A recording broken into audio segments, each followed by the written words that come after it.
Hi friends, welcome to our channel. మేమైతే ఈరోజు శనగపప్పు అలాగే పచ్చి కొబ్బరితో కర్రీ చేయబోతున్నాం ఫ్రెండ్స్.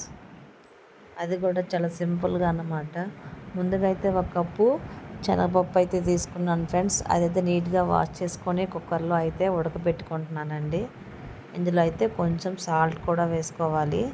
ఒక 2 విజిల్స్ అయితే సరిపోతుందన్నమాట కుక్కర్లో వేస్తే, లేకపోతే చాలా మెత్తగా అయిపోతుంది.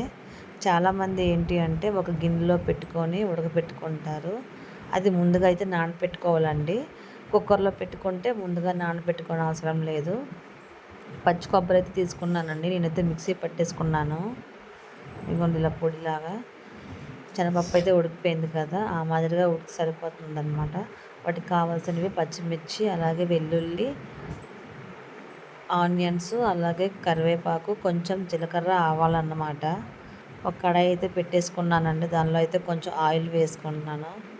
ఇందులోనే జీలకర్ర, ఆవాలు కూడా వేసుకుంటున్నాను.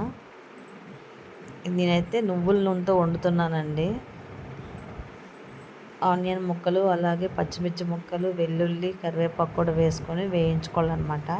చాలా సింపుల్ రెసిపీ అండి ఈ కర్రీ మాత్రము. ఒక పప్పు ఉడకబెట్టడమే కొంచెం ఇది, కానీ కర్రీ మాత్రం చాలా సింపుల్. తాలింపు అయితే వేసుకున్నాం కదా, ఇందులోనే కొంచెము సాల్ట్ వేసుకుంటున్నానండి. ముందుగా అయితే పప్పులో కొంచెం సాల్ట్ వేసుకున్నాను, అందుకే కొంచెం తగ్గించి వేసుకున్నాను అనమాట.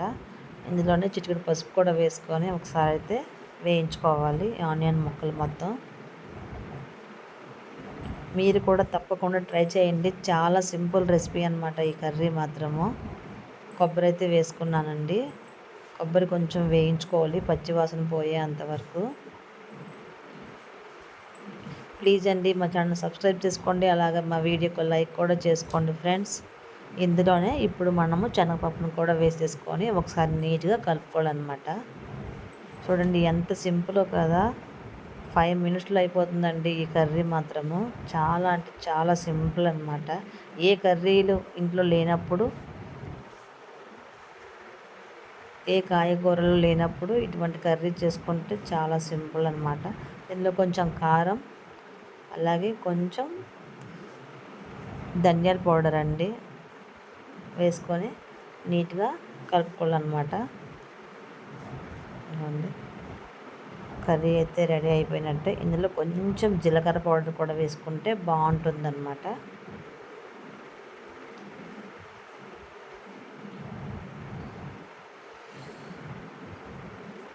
చూసారా ఫ్రెండ్స్, అయిపోయింది.